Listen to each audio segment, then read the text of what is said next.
नमस्कार दोस्तों, आपका स्वागत है आपके अपने YouTube channel the study hover में। आज हम पढ़ेंगे विदेशी यात्रियों के बारे में, जिससे हमें इतिहास के बारे में जानकारी प्राप्त होती है। विदेशी यात्रियों के वर्णन से हमें इतिहास के बारे में जानकारी प्राप्त होती है। तो पढ़ेंगे हेरोडोटस। हेरोडोटस ने हिस्टोरिका नामक पुस्तक लिखी। कौन सी? हिस्टोरिका। हिस्टोरिका नामक पुस्तक लिखी। इन्हें इतिहास का जनक भी कहा जाता है। इन्हें इतिहास का जनक कहते हैं।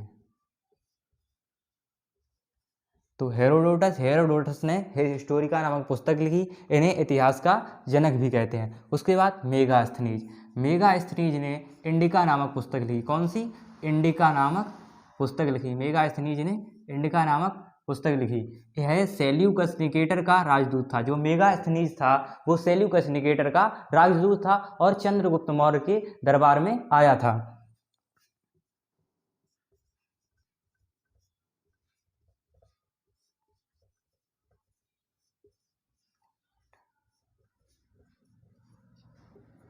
का राजदूत था, जो किसके दरबार में आया था? चंद्रगुप्त मौर्य के। मेगास्थनीज किसके दरबार में आया था? चंद्रगुप्त मौर्य के। और मेगास्थनीज ने कौन सी पुस्तक लिखी? इंडिका नाम की पुस्तक लिखी। टॉलमी ने जियोग्राफिका नामक पुस्तक लिखी। कौन सी? जियोग्राफिका, या भारत का भूगोल।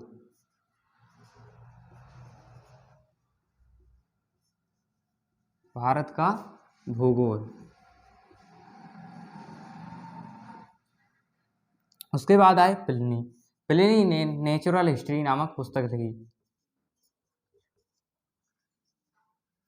Natural history. प्लिनी ने कौन सी पुस्तक लिखी? नेचुरल हिस्ट्री नामक पुस्तक किसने लिखी? प्लिनी ने। उसके बाद अल्बरूनी ने तहकीक ए हिंद या किताब उल हिंद,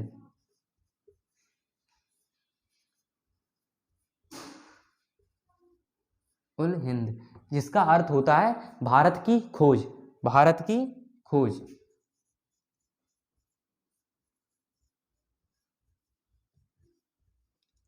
अल्बरूनी ने कौन सी पुस्तक लिखी? तहकीक हिंद, या इसी को किताब उल हिंद भी कहते हैं, जिसका अर्थ होता है भारत की खोज। अल्बरूनी महमूद गजनवी के साथ भारत आया था। किसके साथ? महमूद गजनवी के साथ। अल्बरूनी जो था वो महमूद गजनवी के साथ भारत आया था। यह ख्वारिज़्म खीव, जो वर्तमान में तुर्कमेनिस्तान का निवासी था। कहाँ का? ख्वारिज़्म या खीव, आधुनिक तुर्कमेनिस्तान, जिसे आधुनिक तुर्कमेनिस्तान कहते हैं।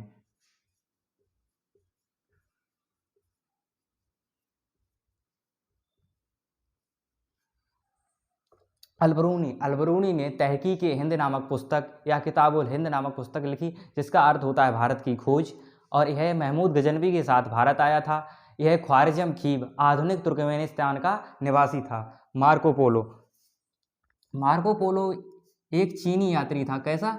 कहाँ का था मार्को पोलो? एक चीनी यात्री था। यह 13वीं शताब्दी के अंत में 13वीं शताब्दी के अंत में पांड देश के भ्रमण के लिए आया था।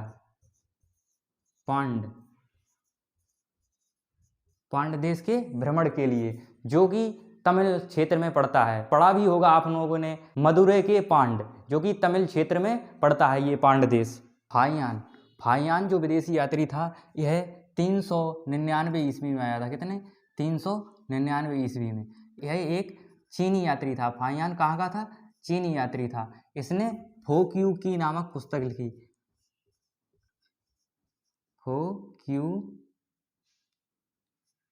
फोक्यू की नामक पुस्तक लिखी। और ये किसके दरबार में आया था? चंद्रगुप्त द्वितीय। किसके?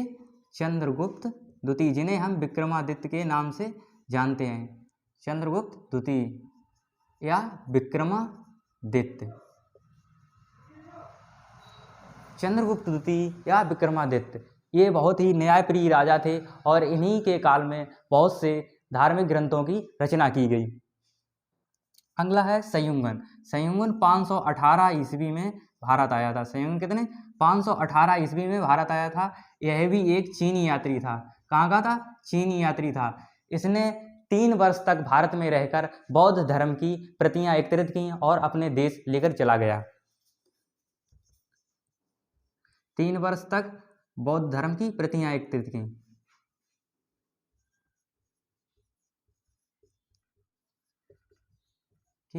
प्रतियां, ठीक। उस हैनसांग 629 ईस्वी में भारत आया था। कब आया था? 629 ईस्वी। यह भी एक चीनी यात्री था। यह कैसा? चीनी यात्री था। यह किसके दरबार में आया था? हर्षवर्धन के। किसके? हर्षवर्धन के।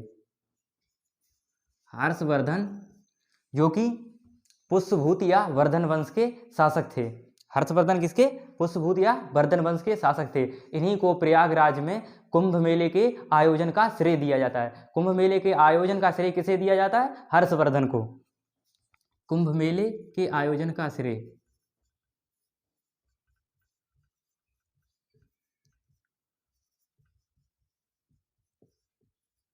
किसे? हर्षवर्धन को। जो हैनसांग था इसने नालंदा विश्वविद्यालय में, कहाँ? नालंदा विश्वविद्यालय में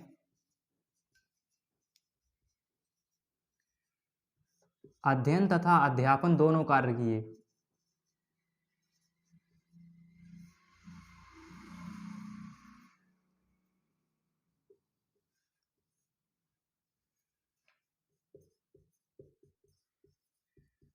कार्य किए मतलब इसने नालंदा विश्वविद्यालय में अध्ययन भी किया और अध्यापन भी किया। अध्यापन कार्य दोनों ही कार्य किए। हैनसांग को यात्रियों का राजकुमार भी कहते हैं। किसे? हैनसांग को ही यात्रियों का राजकुमार कहते हैं। यात्रियों का राजकुमार। इसके बाद इत्सिंग। इत्सिंग 7वीं शताब्दी में भारत आया था। कब? 7वीं शताब्दी में। इसने बौद्ध धर्म की 400 प्रतियां एकत्रित की। इत्सिंग जो था विदेशी यात्री इत्सिंग, इसने बौद्ध धर्म की 400 प्रतियां एकत्रित करके और अपने देश वापस चला गया। इब्न बतूता मोरक्को से आया था। कहाँ से? मोरक्को से। इब्न बतूता कहाँ से आया था? मोरक्को से। और ये किसके दरबार में आया था? मोहम्मद बिन तुगलक के। मोहम्मद